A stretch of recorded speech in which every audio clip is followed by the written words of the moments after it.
Welcome in, everyone, to the It's Official podcast. He's Jeff Siegel. I'm Jeremy Plonk, representing First Bet and Express Bet. Hope you enjoyed a wild Belmont Stakes weekend, the festival at Saratoga, an overwhelming success. Jeff, 120,000 plus the attendance over the course of the 4 days, record handle for the Travers Day. So, it's an experiment, I guess, when you take a big event like that on the road. You knew it would be successful at Saratoga, and I think by most any measure, it sure was. Maybe they'll just keep it there.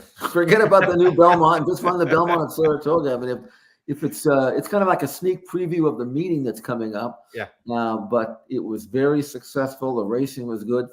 Thankfully, the weather held reasonably well, and there were so many potential champions that were on display. I mean, horses that you expect to be among the favorites, assuming they're still racing and healthy, like on Breeders' Cup Day. So the people who went there are on track, and they capped the attendance, as I understand it, at 50,000, which means it wasn't like a mob scene. It wasn't. I mean, you can get around a little bit. So I think it was well done and very successful. And looking forward to next year, same thing, right?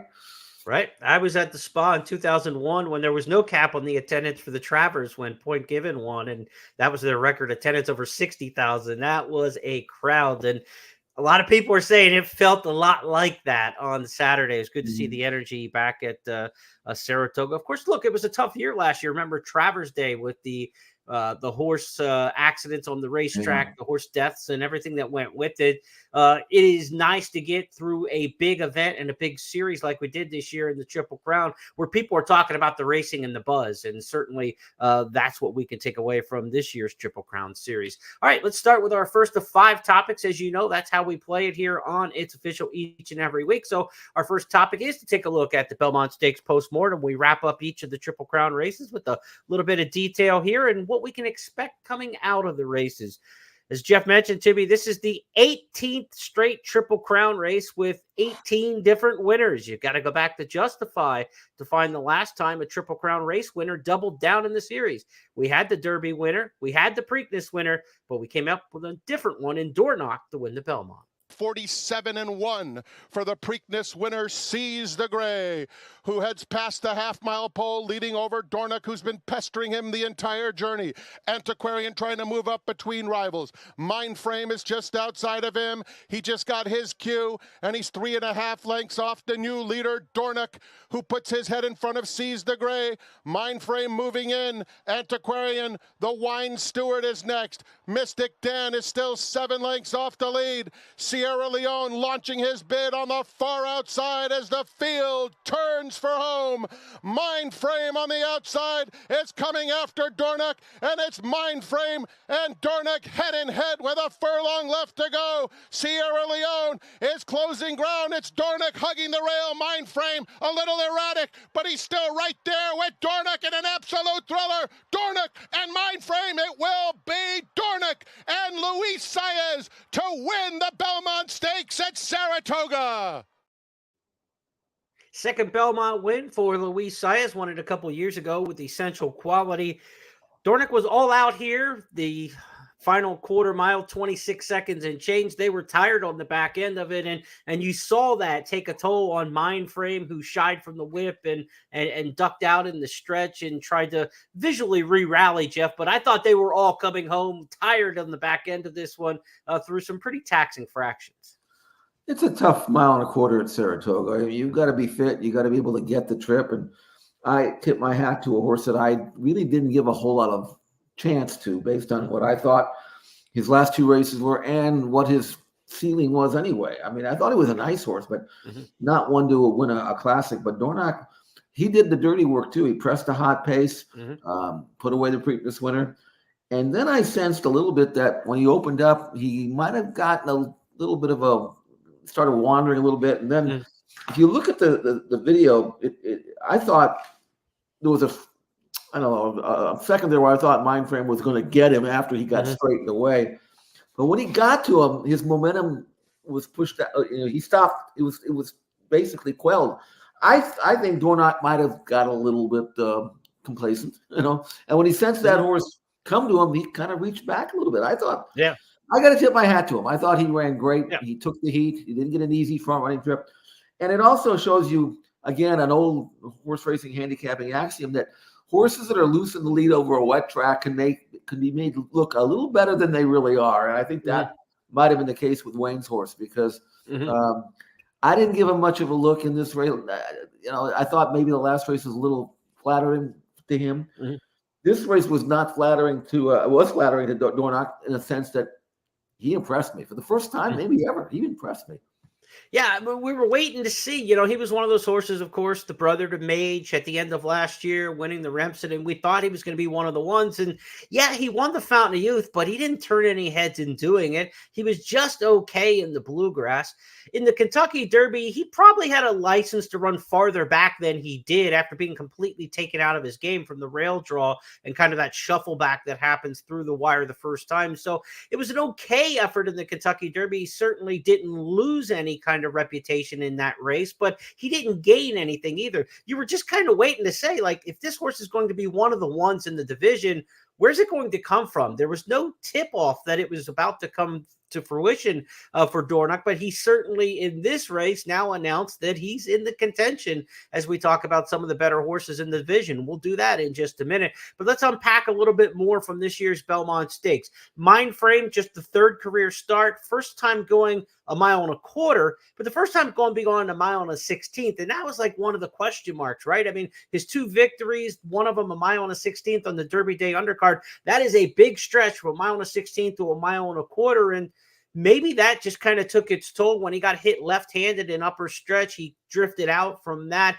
I don't think it was a shy from the whip. I think he was tired, and when he got hit left-handed, it sent him out that way. And like you mentioned, he looked at some point like he might re-rally and get to Dornoch, but he didn't gallop out with the winner either. The winner was best in this race. It was actually pulling away from him again after the wires. So what do you take away from Mindframe? Well, I liked him, and I liked him because of the trip I thought he was going to get. And he got the kind of trip that I thought he was going to get. It was the only reason why I liked him. He was sitting on the outside, right up behind the dueling leaders. He was able to move when he wanted to move. Nobody forced his hand early into the far turn. He waited.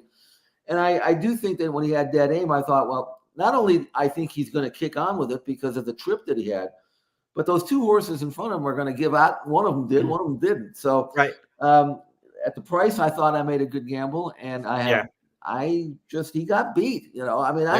I could certainly be more disappointed if I bet on Sierra Leone and what happened to him than what happened to Mindframe. Although I also think that Irad probably should have gone to, instead of whipping him and brutalizing him with that left-handed stick. I mean, he didn't need that. His momentum was coming, and that's something you maybe wait for until the 16th pull if you need it, but he went out and then came back in. But you're right, Jeremy. He was a dead tired horse. And I give him credit for staying on as well as he did. Right. Absolutely. It's a great effort. And look at the quarter pole, knowing what those horses had done in their previous races. Mindframe was 1-5 at the quarter pole. He, what we had seen from his two starts and at 5-1, a fabulous gamble. Absolutely. Yeah. I mean, I picked against Sierra Leone because it's like, he always gets himself in trouble. He's always fucking in. And he did once again. He got in the entanglement once again at the top of the stretch. This time it was with Tyler Gaffleone and Protective. And, we'll talk about that in a second and Gaffleone's misadventures throughout the course of the Triple Crown that people are talking about. But for Sierra Leone, you thought, do you want to take 9-5, 8-5 on a horse who's probably going to do something wrong at some point and that could get him beat? Did you want to take a short price on Mindframe, try to do something that he hadn't done before? Hey, 5-1 was not a short price. That was an excellent price. I thought he was going to be 3-1, 5-2 in the race, which I thought was a short price. At 5-1, anybody who gambled on Mindframe, I think, made the right bet in the race. You just didn't quite come up with the W. That's all. You know what I was surprised? I sitting there in my house and watching, and I got two TVs on. I'm watching the various different coverages, and I was really surprised how many supposedly expert handicappers were dead set against him. I couldn't. I mean, you can make a case not to bet on him, but to say, he's going to finish off the board. Total toss out from the experts on TV. I said, I don't know if he'll win, but how do you be that against this horse? Just because, he's an exceptional horse. Let's face it. If he had another race underneath him before this race, maybe things would have been different. But but it was that attitude was reflected in the price. It's the only thing I can think of. A lot of people thought that way. A lot of people thought, hey, throw him out, no chance. And there were horses that were less than 20 to 1 that I thought should have been 100 to 1. One of which wasn't Dornoch, but I did think he was a little low too myself.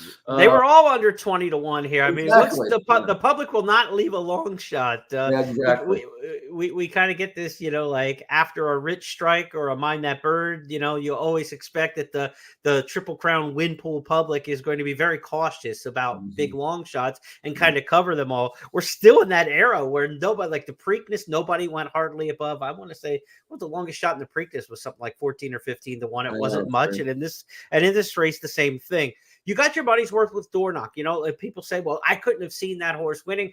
But if you did have faith in him and you thought, look, let's try to beat the inexperienced horse. Let's try to beat Sierra Leone at a short price that he's had trouble. The approach, and that's kind of where I got to Resilience, was, okay, give me a horse who ran in the Derby, skipped the Preakness, comes in fresh, and has shown me a little something in the past, and maybe can run better than he did in the Derby. Resilience was up close to this pace, pressing in third, fourth, backed out of it terribly, ran dead last, and continued what was an awful handicapping series for me throughout the Triple Crown when it got to the main races. But the same kind of approach that you landed on a horse like Resilience could have gotten you to Dornoch. It was the same kind of situation there. Did you have a little excuse for the Derby? Obviously, from the post position. Did you have faith in him prior? And that's where it comes back to. I had more faith prior in Resilience than I did in Dornoch. But if you came up with that horse, you got rewarded properly at 17 to 1. And that's what it's all about, is trying to find the right horse at the right price. So tip the cap to people who came up with him. Not a lot of us did. Obviously, 17 to 1, second longest, third longest shot in the field of 10. Now let's talk a little bit about the beaten favorite in here, Jeff. Let's go back to Sierra Leone for a second, because we've talked about this going back and watching his races with that front left action, the way he paddles. He has been drifting in all of his starts. We went back and we showed the still photos of the Remsen last year when he was leaning all over with Jose Ortiz aboard. In the Derby, he was leaning all over Forever Young with Tyler Gaffalione. They changed riders to Flavian Pratt. They changed a bit and nothing changed. Once again, he leaned in. There's a point of me saying with this horse is that he cost $2.3 million, and they don't want to say he's got a physical problem because he's a major stallion prospect, and you don't want to go into that. But I think anybody with two eyeballs can see now that this horse is just going to do what he does every single time. The bumping with Protective out on the outside and Tyler Gaffalione, that had nothing to do with him responding and leaning back in. This is what he does every single time. But he's a great racehorse nonetheless.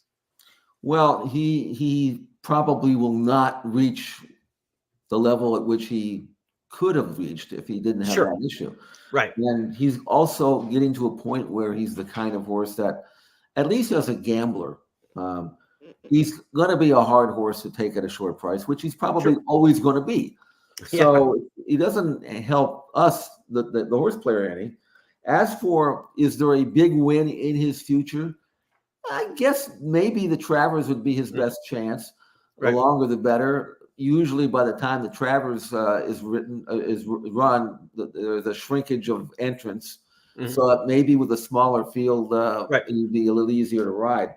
But he's the kind of horse that, it's almost like Easy Goer in a sense, where Easy Goer, was a horse that had his issues, and his issues was his lack of his ability to quicken when you needed him to quicken. He didn't have that mid-race turn of foot that he needed to beat a horse like Sunday Silence. To me, he was always the kind of horse that was hard to trust, even though he won most of his races. Right. But this horse, Sierra Leone, he's got a lot of problems with his running style, his lugging in, his difficulties there. And while the natural talent is built within his body, I really would never go into any race thinking he has to win, no matter how strong he looks on paper.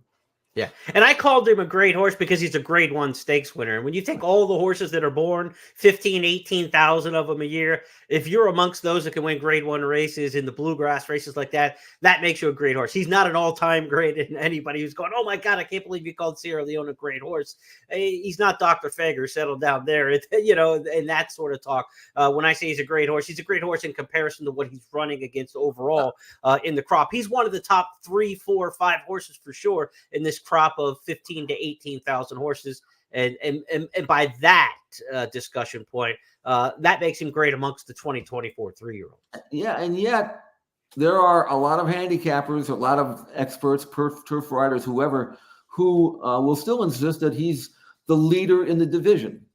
And maybe by the time the season is finished, maybe he will be. But if he's the leader in the division, that I'm not buying that. I mean, you got to win, right? You can't just be keeping number one. If Ohio State he did number win the one in the Bluegrass country, and the Risen Star. they're not number one anymore, right? He's not 0 for 4 on the season, right? I mean, he did win the Risen Star and he did win the Bluegrass. Those are good feathers in the cap. But they're not the Triple Crown races. I get you on that. We're going to look at my top 20 in just a little bit, and we can debate who should be number one at that point. One quick thought, though, as we finish up here talking Belmont Stakes specifically. Tyler Gaffalione, the jockey for Sierra Leone in the Derby, of course, he was leaning all over Forever Young down the stretch, reached his arm out. He ended up getting a slap on the wrist from the stewards a week or so later for that ride. The bigger slap on the wrist was being taken off of Sierra Leone, probably, and Flavian Pratt with the replacement. Now, folks with the conspiracy theories and the looking for controversy can make a case, and then people with just two eyeballs can also look at it and make a case. He, Unprotective, kind of came out at the head of the stretch and was looking for Sierra Leone, and he found him. Was there a little bit of spite? Was there a little bit of, if I'm not going to win it, you're not going to win it? You also had the, Rapoli-owned, Pletcher trained Protective in there, the maiden. Was he there as the blocking back to try to clear things out for Mindframe? Was that enough to keep Mindframe second and potentially give Mindframe the victory in the race? These are all things we talk about because we certainly talked about it with Baffert and Justify's Belmont Stakes. Florent Giroux riding the stablemate to try to clear things out. Everybody talked about it's part of racing when you've got uncoupled entries in a race like that. Let's discuss, Jeff, anything to make of Protective, Sierra Leone, and the outcome of the Belmont. Well, I don't know why he was in the race. Maybe what you speculated about him being a blocking back, student body right and take out the edge and kick out the linebacker. But in the absence of that, I'm still trying to figure out why he was in the race. I mean, did they really think that he was a reasonable backup in case Mindframe didn't fire? I don't know, but it's almost like they got what they paid for on that one. Right.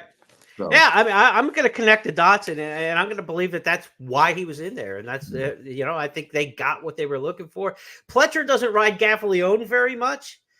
He was probably a very willing participant after being taken off Sierra Leone. Hey, we've got an idea. Yeah. Are you interested? Look, I don't know. We're never going to get the right answer on it. We're never going to get a straight answer on it, but your lying eyes are your lying eyes, right? I mean, look at it and see for yourself. I can't help but make that conclusion looking at how it turned out. It didn't end up working swimmingly for Mindframe. Of course, he ended up second in there. Still, they forgot about door knock. In all great plans, sometimes there's something that kind of just leaks out the back, and that's what it was.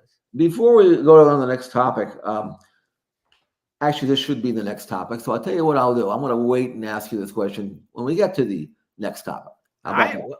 Without further ado, then, we're halfway home in the 3-year-old season. Who leads these sophomores? We've got 3 different winners of the Triple Crown races, right? Mystic Dan, we didn't even mention him in the recap. He was such a non-factor in the Belmont Stakes. He won the Derby. And, of course, the pace-setting Belmont Stakes fader in there was the Preakness winner, Seize the Gray. And now we've got Dornoch, who is the Belmont Stakes winner. 3 different races, 3 different horses taking the crowns. Who do we think is the top 20? Well, my countdown to the Crown 19th season is now complete and in the books. And here's the way I end it, Jeff. Here's how I see the top 23-year-olds. We talked about, well, you got to win one of these races to be number one. Well, slap me silly, because I've got Forever Young ranked number one. He was, of course, third beaten 2 noses in the Kentucky Derby. I'll make the case here, and then you can kind of look at the rest of the list. But for Forever Young, he's based in Japan, obviously. He won in Saudi Arabia. He won in the UAE, and he got beat 2 noses in the Kentucky Derby when pushed all over the racetrack when he was probably the best horse. I don't think any other horse on this list could go to 3 different countries countries and come away with those 3 results. So I've got Forever Young to me as the top 3-year-old, as the races I scouted this year. We did look at the Saudi race. We did look at the UAE race, and not just placing this on his one race in the Kentucky Derby where he got beat 2 noses. Sierra Leone danced a lot of dances, right? He ran 4 times, 2 wins, a second, a third, not beaten any very far in the 2 Triple Crown races that he ran from. I think Mindframe kind of made it in a bullet all the way up to number 3 because he showed immense talent to me in the Belmont Stakes. So you have some sense of accomplishment there with the 2nd place finish in the Triple Crown and then the talent to go with it. Anytime you're ranking horses, it's always a discussion between accomplishment and potential. And so there is some mixed vibe in here with that because you've got Mystic Dan, who obviously, won a big race in the Southwest, won the Kentucky Derby, 2nd in the Preakness. You could make a case that Mystic Dan could be on top. What do you think of the list, and who would be your number 1, Jeff? Well, my number 1 is the one that you've got. If you want to consider him to be a North American horse based on one race in North America, and we won't see him again, I don't think, and hopefully we do on Breeders' Cup Day. Yeah. I think it's like halftime, of a football game. I mean, who's going to win? Well, we got another, 30 minutes to play. Well, we'll figure it out. Right now, it's tied at 14-14. It can go either way because the horse that you have on top, there are others who wouldn't even consider him to be part of the list. But I agree that based on resume and the fact that he ran so well in the Kentucky Derby, a race that in retrospect, I think he should have won or could have won if he had been left alone. Then you go back and watch his races in the Middle East and his win against Bookham Dano, which looks pretty salty right now, don't you think? Yeah. This is a horse that I don't think he has to take a back seat to anybody, and as long as he's got that one race in the States on his PPs, then you got to include him. And if I'm going to include him, I'm going to include every race he's run, and that includes all of his races, and that makes him number 1 because he's winning and he's running great, and he should be undefeated. So I like it there. Mystic Dan, I'm a little bit cold on him, Jeremy. I don't know whether we've seen the best of him. Pretty sure we've seen the best of Seize the Gray, a race that maybe made him look better than he is when he won in the Slopgate to Wire, as if we never seen that before. Muth had a breeze the other day. He's coming back. Last we saw of him was winning the Arkansas Derby. So he's got a chance to legitimize his form in the second half of the year. We'll get down to some of these others later on. The ones on the right-hand side, 11 through 20, they look a little bit like, Ohio Derby types. They're gonna win, They're going to win races somewhere, but not against the best. 2 horses on the right-hand side, number 12, Nysos, and number 20, Maymoon, are a couple of undefeated Baffert colts who've had injuries, and Bob's not talking about them. Even when asked about them, he's not talking about them. So I'm not sure what we see and when we see them again, if ever. So that's still open. It's going to be a really interesting second half of the year. There's no cut and dried, leader in the division right now. And even the minor races I mentioned, I don't want to, trash the Ohio Derby. It might be a tiebreaker down the road somewhere, if you win one of those and it goes on. But you still got the Haskell, you've got the Jim Dandy, you've got the Travers, you've got Pennsylvania Derby, and then you've got races even after that against older horses that will be counting, in the evaluation. So really going to be a great year, I think, a second half of the year for the 3-year-olds, because every race is going to mean a lot, not just the purse money. And what a year that you could make this argument. The top 2 3-year-olds bred in America are not even on that list and have not run in any of the Triple Crown races or any of the Triple Crown preps, and we haven't seen them once in the division. City of Troy, Aidan O'Brien's Epsom Derby winner, Kentucky bred by Justify, who's supposed to come over here not for the Travers, but for the Breeders' Cup Classic on dirt at Del Mar. Maybe he's the best of the bunch. Or maybe it's the filly who won in style in the Acorn, Torpedo Anna. She won, of course, the Kentucky Oaks. She dominated in the Acorn last week. Jeff, is the 3-year-old filly potentially better than the boys? Is City of Troy potentially better than all the boys in the U.S.? We're going to find out maybe at some point in time. I don't think Torpedo Anna is going to take on the boys the way Kenny McPeak has been talking over the last week. So we'll probably never find that out as he tries to go towards the Breeders' Cup Distaff path. But I don't know. I mean, this is like one of these years. It could be, like some past years where we didn't even really know who the stars of the division were at this point in time, right? You think back to Arrogate, and we'll talk about him in just a minute. Back in 2016, Tiz Now, when he was as a 3-year-old, we didn't know how great he was going to be until the Super Derby at Louisiana Downs in September. This feels like one of those years where maybe we don't even know who the superstar in the division is quite yet in terms of head-to-head matchups. Right. Well, I don't think Kenny's going to run Torpedo and I don't think there's any reason to. You know what I'm saying? No. At this stage, right. If you won the Preakness of the Belmont or the Derby, okay. But now just stick to your own division. Go out and win the Alabama. Right. Maybe the older mares are vulnerable by the end of the year. Who knows? I mean, do that. You don't need to be ripping your horse up because, if you run against these colts, you may pay the price. You might win the war, win the battle, lose the war. I don't think that's happening. Now, City of Troy is different because he's a Justify. Obviously, the lads, as Aiden calls them, the owners, would like to prove this racehorse on dirt. It would be valuable for him at stud. And through the auction ring, if you know that you're breeding to a European horse that can also run on dirt and being by Justify, I see that. He's already won the Epsom Derby. He's not running in the Irish Derby.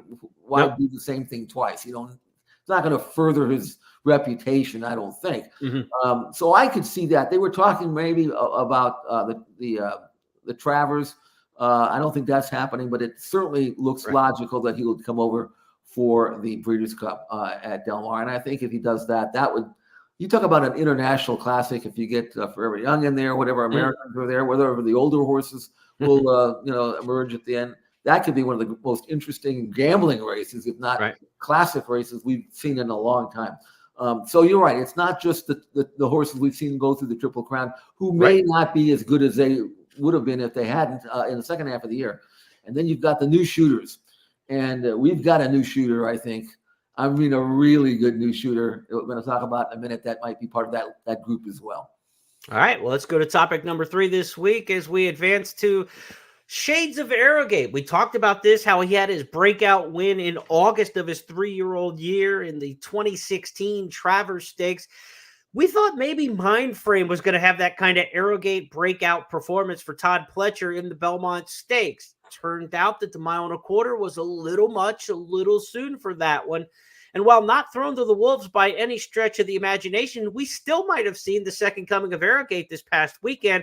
It was at Santa Anita in the Affirm Stakes over the weekend. And the trainer of Arrogate, Bob Baffert's got another one named Parenting.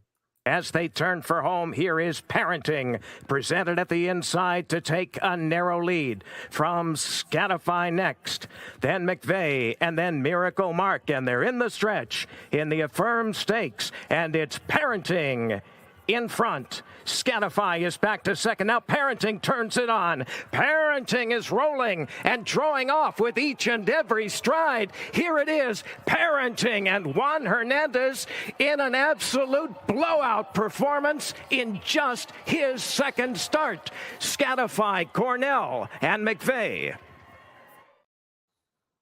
It will be time to test this horse against some tougher competition, but what a blowout win for Parenting. He had worked really well in the morning. Baffert had mentioned he'd worked 7/8 and 124 a couple times. And he said only the greats can work in 124, like Flightline, National Treasure, his Met Mile winner. He's like, you're that kind of horse if you're working 7/8 and 124. So Parenting didn't come as a big surprise. He's here now. He's arrived, Jeff. How good can he be? You saw when I had my top 20 list, I've already got him in the top 10 amongst the 3-year-olds. This looks like a second half player.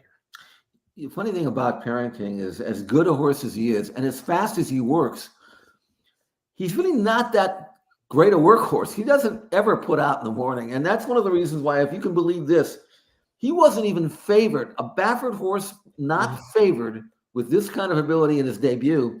All he did is go out and won in 103 and small change.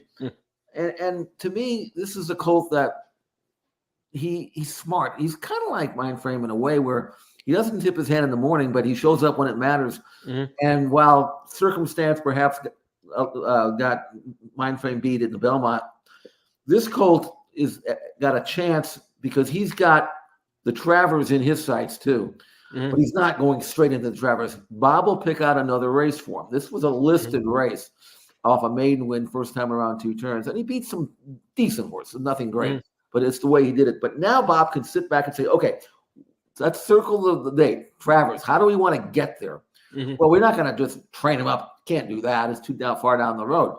So he's going to try to figure out whether it could be the Haskell or the Jim Dandy. I mean, something that is a next step without really making him run his best race in his next race. His next race, best race, got to be 2 races back. But this horse strikes me as an Arrogate type because Arrogate was the same way. Arrogate, he came into the Travers off an allowance win at Del Mar. He never even been in the Stakes. So this colt's going to have that benefit of 1 extra race, but the tactical speed that he has, the ability to re-break at the top of the stretch, the turn of foot that I talked about earlier that he has, he's a push-button horse. Oh, by the way, he's by Justified. I mean, sorry, but that kind of tips the scales in my evaluation of what his potential may be after seeing City of Troy's by Justified. All these great horses are by Justified. You see, out of a mare that only ran once and won a maiden race, and that was for her. I think this is her first or second full. But anyway, I think there is upside with parenting that most of the others in this division do not have. And Bob is going to take care of him. He's going to protect him until such time as he needs to really turn him loose. And that, as far as I know, is going to be the goal, being the Travers. Yeah, you would think the Haskell would make a lot of sense. Mile and an eighth, speedy track. Baffert gets an appearance fee to send horses there a lot of years. Yes. I wouldn't be shocked at all if this horse parenting is pointed towards the Haskell. Now, as you mentioned, lightly raced dam, right? Lightly raced sire, late to the party, only has the 2 career starts. It's about keeping this horse healthy, sound, and everything, all the above, if he's going to realize his potential as well, because it's there. The potential is there. How will he get to that point? How sound will he stay? How strong will he get?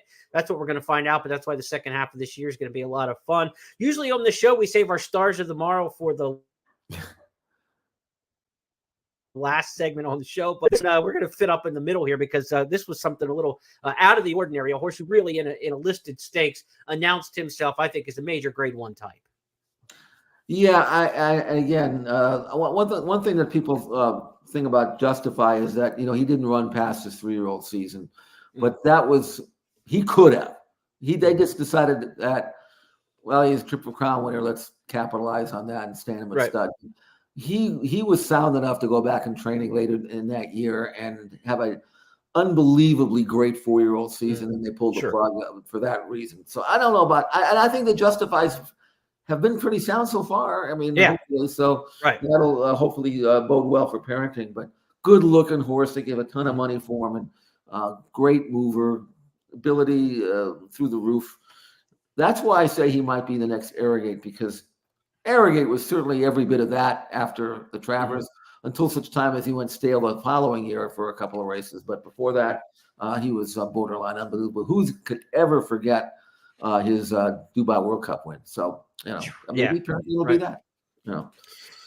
It's usually on the undercard of one of these major days that we find out some horse we weren't thinking about is like the next one, It was on Belmont Day. It was just across the country at Santa Anita where we got this one this year. Let's go to topic 4 this week on It's Official as we say, move over Roger Bannister. Who? Roger Bannister was the track and field legend, the first one to break the 4-minute mile back in 1954, a time that had stood for many, many years, and people thought it was impossible that a track and field athlete could run a mile in less than 4 minutes. Well, Cogburn has become the first horse to run 5.5 furlongs sub 1 minute, and he did it in the Japer in very impressive style. What a turf sprinter we have here. 21-1 for the opening quarter, and Thin White Duke is at the back of the field. They have to catch Cogburn, who turns for home loaded with a 3-length advantage. He's running powerfully. Coppola is racing in second. A wall of horses trying to get through, including Star of Mystery. And on the outside, Arzak is finding his best stride. Center of the course, Mischief Magic, but Cogburn dominates the Jaipur, wins by 4.5. It's a 3-way photo for second, including Arzak, Star of Mystery, and Coppola. What a sizzling performance. We mentioned Roger Bannister, that being back in 1954. A little trivia, I looked it up here, Jeff. You know, he ran that first sub 4-minute mile in history, and you think, wow, what a standard was set. He had the world record for 6 weeks, and then someone else beat him. So I don't think 6 weeks from now somebody's going to go another sub 1 minute, 5.5 on the turf, though. I think Cogburn is safer than Roger Bannister. Well, I always remember seeing the pictures of the film of Bannister breaking that supposedly unbreakable record of 4 minutes, whatever it was. Yeah, 4-minute mile. 4 minutes, 4-minute mile. But Cogburn, I mean, who could possibly imagine any horse breaking a minute for 5.5 on grass? I don't count the downhill races. I'm talking about on the flat, on grass, and he did it. I don't know whether he will ever be able to do that again, or whether someone, as you pointed out, could come back in a month and go in 59-3 or something. But for Cogburn, and he's never been on my radar because, let's face it, grass sprinters, not the most glamorous division out there. Yeah. And people don't know Cogburn, even good racing fans like me would not really prepare to see a performance like that from a horse. And yet after the race, I'm going back, I'm saying, why did I miss this horse? I mean, he won the Troy last year. He was a good horse then. He had run good races before that. Nothing like this. But now, as a 5-year-old, I went back and watched his last race at Churchill Downs, trying to figure out how to beat him, and I couldn't find a way. And he did exactly what I thought he was going to do, except not run this fast. A 111 buyer number. Now, his previous top was 102, which was his last race. Mm-hmm. So in his previous 11, before his last 2 or 10, he never cracked 100 for a buyer number. So you talk about a late developer, but now we have to take him seriously as going to be one of the most logically top sprinters, not only in this country but around the world. And I can't wait to see him run his next race in the Troy, which he won last year. Right. Then he's supposed to go to Kentucky Downs and run in a turf sprint there, and then the Breeders' Cup. So they're treating him well. Steve Asmussen is not going to over-race him. There's no point. He's got his goals, and the way he's been running right now, it's going to take something special to beat him, or he's going to have to come back to earth, and I don't see that happening. Cogburn is the real deal. I mean, Asmussen's won more races than anybody in the history of North American racing. He does tremendous volume. He's had horses, win the Preakness, Belmont. He's been in the big dances, hasn't won a Derby yet. But, man, is he just carving out a dominance in the sprint division in recent years. I mean, you look at Matoli and Jackie's Warrior and horses like this. This guy can train a sprinter. I mean, we have seen it over and over. Yalpon. I mean, there's, probably a list 4, 5, 6 deep. But you had the great filly last year, whose name escapes me now in the sprint ranks, who was dominating everything. He's not known necessarily for turf sprinters, but I wouldn't be so shocked that Cogburn couldn't outrun a lot of horses on dirt right now. He's got decent dirt form going back on his resume too. He's just really, really, really fast right now, and Asmussen's got that sprint dominance going. By the way, just came to thought that Cogburn just did something that I didn't think was possible. That's crack a minute for 5.5 on turf. How about this though? Not this time is his sire. Yeah. And not this time not only has the fastest turf sprinter in the country, he's also the sire of Next, who is the best dirt marathoner. Right. Mr. Long Distance. Being a stallion. I mean, you get some stallions that are great with turf horses or sprinters or routers or here's a sire who's got the best of both worlds on completely the opposite side of the spectrum. Turf sprinters, dirt marathoners. How I mean, that's what you call being pretty versatile. And you know something, if you remember not this time, he was a good horse. He wasn't a great horse. Right. But he's a really, really good horse in terms of his offspring and at the sales ring as well.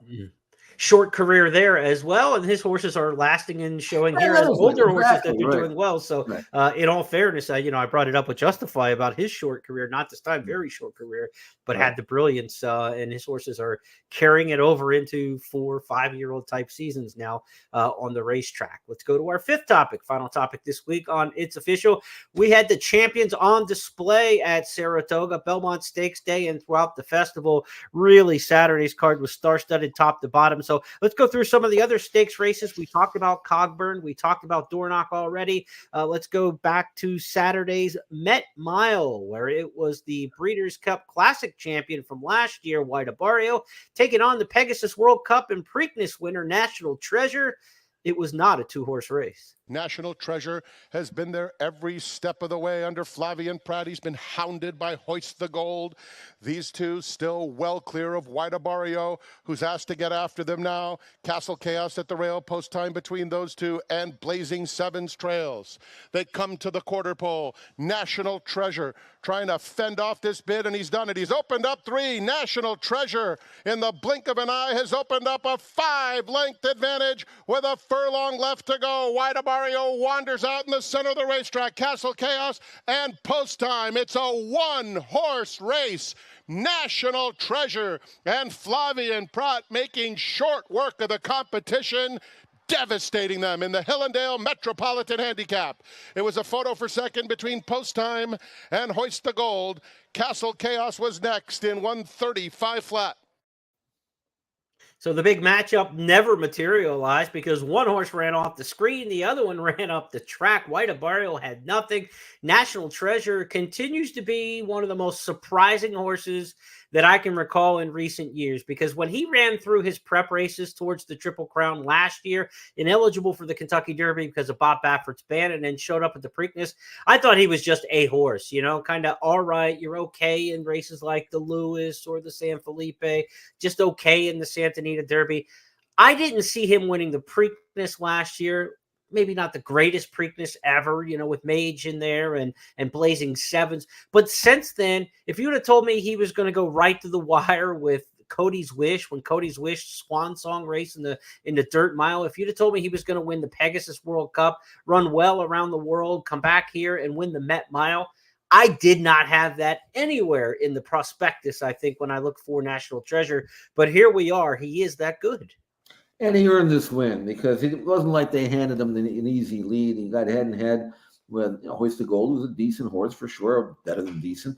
22-3-2, 45-3, 109-1, and then drew off. And I got the impression that he was not totally spent at that end of that race when he had a right to. Right. I mean, there was still something left.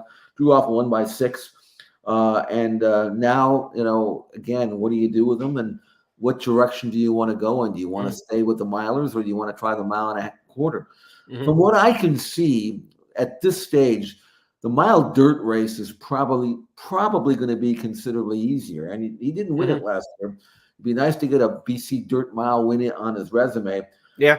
But he did go a mile 3/16 for 1 the Preakness, so it's not like he couldn't go this far. And as a son of Quality Road, he should get better with age. And now sometimes these horses take you to the races that they're supposed to be in. But there's some thinking behind this one. I think Bob's going to have to do some soul searching to figure out what he wants this horse to be and what he thinks he can be. He's certainly better than this group. I mean, Post Time's a nice horse. We've always been in his corner, and he's not a top grade 1 horse, but he's a decent horse. But what about White Barrio now? I can't figure him out. Actually, I did figure him out. This is the first time I've ever been right about him when I didn't like him in this race. Usually when I don't like him, he wins by 10. Now he's back with Safi. What kind of future do you think he has in the second half of the year based on what you saw?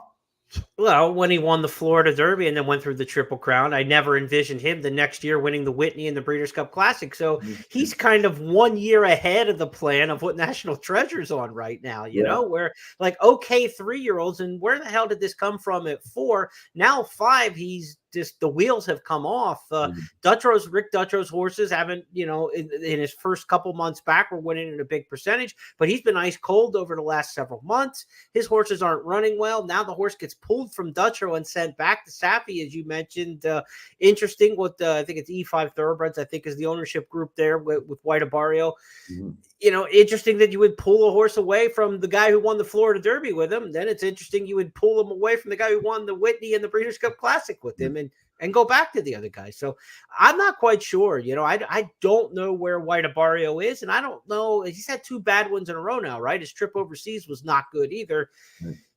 Will he get it back? I don't know if he'll get it back, and who knows, because I know he won the Florida Derby, so it's not like those races last year just were completely out of the blue, winning the Whitney and the Breeders' Cup Classic, because he was a grade 1 winner at 3. But still, he didn't seem like a top-notch Florida Derby winner, right? And he just didn't feel like he's destined to become a grade 1 winning older horse. What he did last year in those 2 starts might be the anomaly, right? I mean, the Whitney and the Breeders' Cup might be the anomaly with him, and we never see him that good again. I'd be surprised. I mean, he's going to have to prove it to me. National Treasure, I think he's got a lot more kind of consistent run in him now, that he's more trustworthy of the 2. And like you said, which way will they go with him? They could come back for the Whitney at Saratoga with him, or they could stay out and try the Pacific Classic and see, can I get a 1.25 miles at Del Mar? They can find out before the Breeders' Cup if they want to send National Treasure to the Pacific Classic and keep him at home. So they've got some options there. As for the options with White Barrio, I mean, he'll go back to Saffie now, and I got to think they'll come back for the Whitney if he's okay, because where else are you going to run him? You're right. I mean, it's almost like, he doesn't have a lot of pedigree, so I don't know what kind of value he'll have as a stallion, but you don't want to depreciate him again. You better not run him unless you think he's ready. Right. The way he ran the other day, I can't imagine him looking that great in the morning. I mean, I don't know what. Maybe that was the plan and they were going to stick to it, hell or high water. But he didn't run like a horse that was ready to be anywhere close to where he used to be. So I don't know about the man. And he was lukewarm to the touch on the tote board. You could there. You could see it right there. Nobody likes it, Yeah, that was kind of a bit of a tip off there for sure. Okay, let's go to the Manhattan Stakes on Saturday's undercard, race before the Belmont. Charlie Appleby's got him loaded up on the turf, and he was eating good again in the Manhattan. The field turns for home, and Nation's Pride is coming after the top pair. A wandering Measured Time is the leader, coming to the furlong pole. Far Bridge coming through, running a good race. Program Trading is in between horses. They're coming to the 16th pole, and William Buick and Measured Time are home free, turning it on late. Measured Time outclasses them in the Resorts World Casino Manhattan. Impressive the way he's reaching out at the end of 1.25 miles on the grass there, Jeff. Really good effort in the Manhattan. This is one who's by Frankel. I mean, we're talking Justifies and Frankels and a lot of blue bloods. Of course, the full brother to Mage winning the Belmont Stakes. So it was a good week for the pedigree players for sure. Yeah, he brought with him some really good form too. He's now run 8 times, 6 wins in a second. And the way he overpowered that field, he just toyed with them. It's always great to see William Buick ride. He's like perfection as far as I'm concerned. Never makes a mistake and looks great in the horse. Now Appleby, who also ran second in this race with Nation's Pride, who ran really well in his own right. So what do you go with him? He's not. Apparently, he's going to stay in the States, or at least run in the States from now on. And he's got an option to go back to the mile, but I think he'll probably end up going 1.5 miles, even though they already have Rebels Romance could often in that race. But they're never at all afraid to run several horses in the same race. Right. That's horse win. This one's a colt by Frankel. I would imagine they would prefer to have this colt win than the geldings that they have. He could be a stud somewhere. So, but again, a fresh, lightly raced 4-year-old who's traveled well, established his form now as among the very best in North America. And he's here. And some of the horses that maybe would be of his equal, they don't send them over here for some reason. And now Appleby says, you want to stay in Europe? Fine with me. I'll just clean up. And that's what he's been doing. Again, I am amazed that more trainers from Europe don't do the same thing, but they don't. And then Charlie Appleby just says, "Okay, I'll clean up and be happy to do it." And I've got other horses I can run too back in Europe anyway. So anyway, he's an exciting horse. Always good to see a top class Franco horse running the States, and whatever he shows up next, Arlington Million maybe. I don't know, something like that. Anyway. Yeah, Sword Dancer at Saratoga is the big one on the turf for that meet when we get to Saratoga proper, and then, of course, Arlington Million. So, one of those two would seem like a logical spot for some of those. Now, the Breeders' Cup Distaff division was also on display on Saturday on the undercard at the Belmont Stakes at Saratoga, where it was the Ogden Phipps and last year's champion Distaffer, Idiomatic. She looked like she was home free at the top of the stretch. She had randomized in her sights, but randomized on a track that was pretty speed friendly throughout the course of the 4 days at Saratoga. Denied her of the victory. Let's go back to the replay. Idiomatic doing it effortlessly on the outside of Randomized, who will try to fend her off. Pretty Mischievous is down on the inside. Raging Sea swings deepest of all.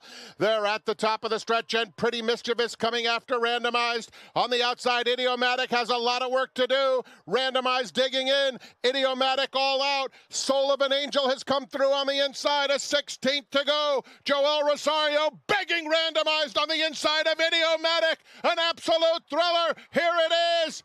Randomized and Idiomatic in a dramatic photo finish in the Ogden Phipps presented by Ford. It's a photo finish. Chad Brown got the victory there on what was a tough weekend for his big horse, Sierra Leone, in the Belmont. Brown gets the victory in that one with Randomized. We knew Randomized would go to the front. That's her style, but she didn't stop. Did the track take her all the way? Did she run just something, her best race ever, Jeff? Was Idiomatic a little off form? How do you take away the Phipps? Well, I mean, she won the Alabama last year, so she's pretty good at Saratoga. She's won now 3 out of 4 at the Spa. Her only defeat was her debut with the sprinting, and I can give her an excuse for that. Right. The other thing about Randomized is if you look at her form, every time she's been in front at the 8th pole, and any race she's ever run, she's won.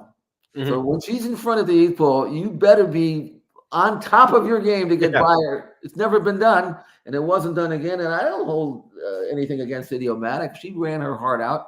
But she came up against a filly who obviously loves the track and is tough as nails and to get by. And look, it was a head bob. She could have won just as much. I don't think Idiomatic lost anything in defeat, except for the fact that we know she's not unbeatable, which we knew, pretty much going into the race. But these two laid it down, and it gives you a little bit of hope that maybe from our end of it out here on the coast that Adore Manor might be up to that level now as well, and as an older mare who's gotten good. Whereas if these two horses keep knocking heads, I can tell you that Adore Manor is not going to have anybody to worry about. She'll just go about her business and keep fresh while winning her races, because there's nobody who can touch her out here, and there's no reason to chip anywhere. So maybe by the time Breeders' Cup rolls around, we'll have a different favorite than one of these two. I don't know. I wouldn't be in a hurry if I'm Brad Cox, trainer of Idiomatic, to run back to the personal ensign and take on that filly again at Saratoga, right? I mean, she is a horse for course, and you don't want to get that kind of another big effort banging heads. So let Randomized go to the personal ensign, pass that race up, either run at Churchill in September or run it in the Spinster with Idiomatic at Keeneland, and then get yourself out there and see what you can do on a neutral field at Del Mar, and it'll be a home game for Adore Manor if she shows up there. But Breeders' Cup Distaff division's getting more and more interesting, I think, after the result of what we saw in the Ogden Phipps Stakes. One more race to review for you on the undercard for Belmont Stakes Day. It was the Woody Stevens 7 furlong sprint here for the 3-year-olds. Bookham Dano, we talked about him and the good race he had in Saudi Arabia when just nailed in the Saudi Derby at the wire by Forever Young. He came back stateside and underlined his form as one of the best 3-year-old sprinters in America. And it's Barksdale moving right along, pursued intently by Frost Free, who's sticking with him in second. 8 lengths back to the next flight. Bookham Dano, Imagination between horses, and Valentine Candy on the outside is next. It's another 4 back to Maximus Meridius. Prince of Monaco with the yellow cap is trying to mount a bid from behind as they come to the 8th pole. And here's Bookham Dano, who has blown by them all. Prince of Monaco takes up the chase, and in the center of the racetrack with a big run is Imagination. Imagination eating up the ground on Bookham Dano. Prince of Monaco in between. It's going to get very close. Bookham Dano holds off an oncoming Prince of Monaco. Nutella Fella finished 3rd, and Reasoned Analysis was 4th. Not easy to go across the world and come back and still hold your form. Excellent job training and getting Bookham Dano from Derek Ryan ready to go again. Jeff, is he the best 3-year-old sprinter in America, or did Prince of Monaco, who had a tough trip and really finished up here, is he going to have a say in that kind of Well, they both will. I mean, they might meet again at Saratoga. Bookham Dano, I mean, he did 2 things. He told us how good he was, which we kind of knew anyway. And then, forever young, I mean, from halfway around the world of saying, yes, makes me feel better. What would you do with him now? I mean, obviously you've got the 7/8 at Saratoga, do you then point for the sprint and back him up, or do you go to the Breeders' Cup Mile with him? What do you think? With 3-year-olds, I'm usually inclined to go the dirt mile route because I think that race comes up a little easier most years. You don't always have a Cody's Wish. When you have a Cody's Wish, that's a different story. Right. But I would, depends what they want to do. And when, do they want to get the grade 1 again and go back for the Alan Jerkins, on the undercard for the Travers? Would they just want to go an easier route and go to the Gallant Bob on Pennsylvania Derby Day at the end of September at Parks? That's restricted to 3-year-olds only. And I believe it's about $500,000. I mean, it's a nice purse in the Gallant Bob. And then you can kind of see where you're at, cutting back the 6 furlongs there. They've got options. I'd stay around 1 turn, though, with him. He just seems like a really good 1-turn horse. And I don't know if you want to go the 2-turn race at Del Mar, but let's see who's in the division, right? I mean, if the sprint division is just looking like, brass tacks everywhere you look, then, you pick the easier spot with a horse like that. But they've been good with Bookham Dano. I think they've been very smart and have campaigned him very well. As for Prince of Monaco, I don't know, Jeff, is he a sprinter? Is this a Breeders' Cup sprint horse for you? No, he's a sprinter. Yeah, late running sprinter, but that works at Del Mar, by the way. In fact, that might be the reason why I would point for the sprint, because traditionally Del Mar is death on inside speed, and we've seen that before. I just keep him short there. Bookham Dano, though, and I have a rule though, if I were managing horses, if you got a gelding, don't worry about the trophies. You can buy your own trophies. Go for the cash.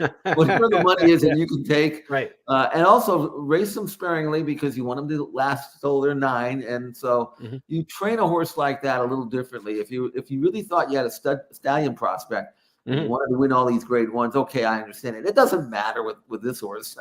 Right. So go and try to protect them, run them for money that maybe you can pocket.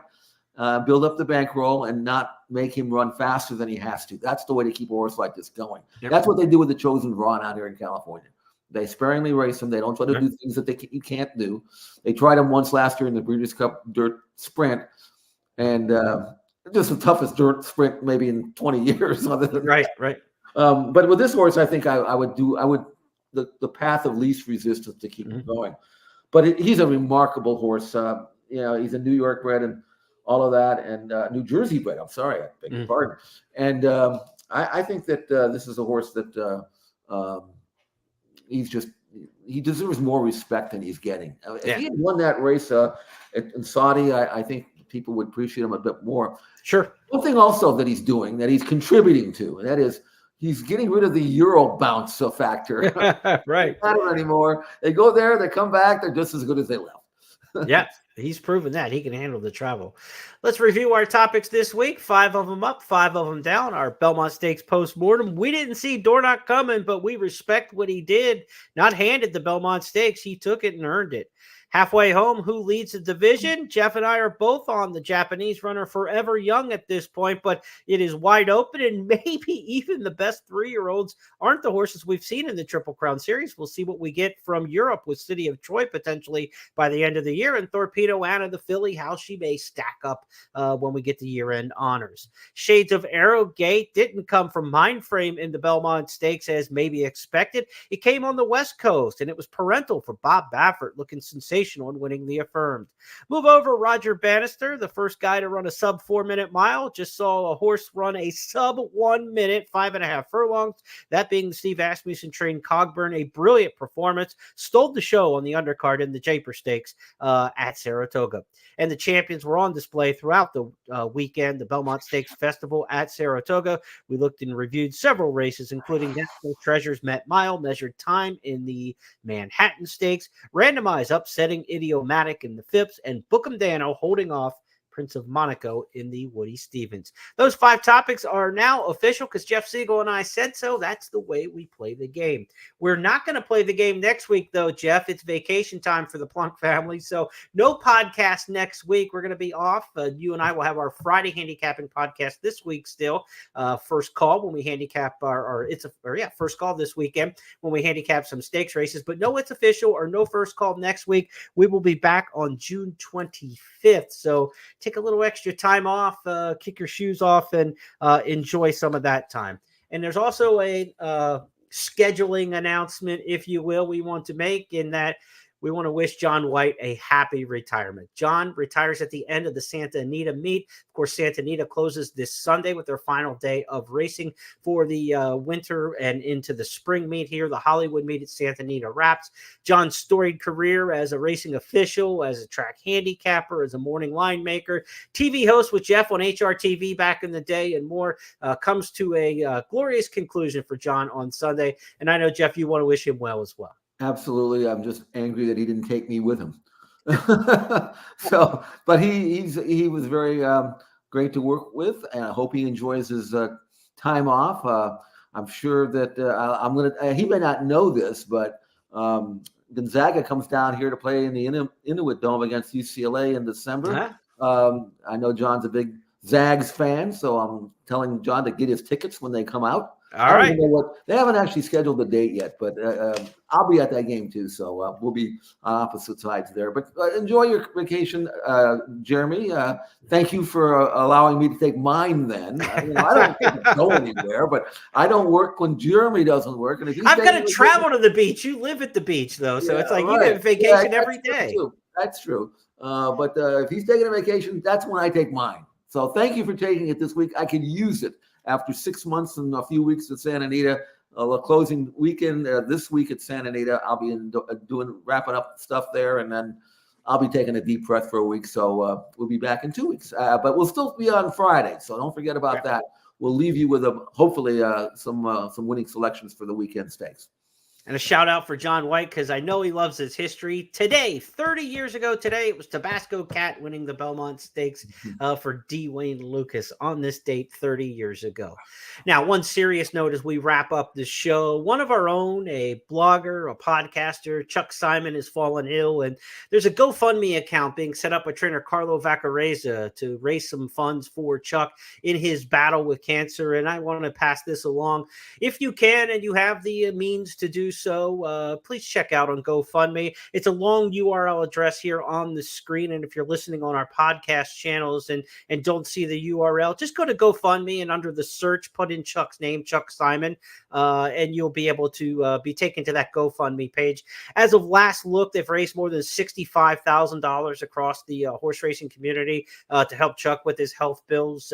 Not a personal friend of mine, but a cohort in the game and someone that I've gotten to know through social media and following his podcast that he does with Barry, the sniper, Barry Spears. And, I respect what he does. And when one of our own needs a little bit of help, I'm willing to do it, and hopefully some of you out there are as well. So send your love, send your prayers, send your good tidings to Chuck Simon, and anything you can do financially, of course, is up to you. But if you'd like to take part in that GoFundMe page, again, just go to GoFundMe.com and search for Chuck Simon. Certainly want to wish him the absolute best. We will see you all in 1 week's time. Again, we're off next week on the podcast. Jeff and I will be back Friday for our first call podcast, but it's official. We'll return in 1 week's time, in 2 weeks' time on June the 25th. Have a great day, everybody. Take care.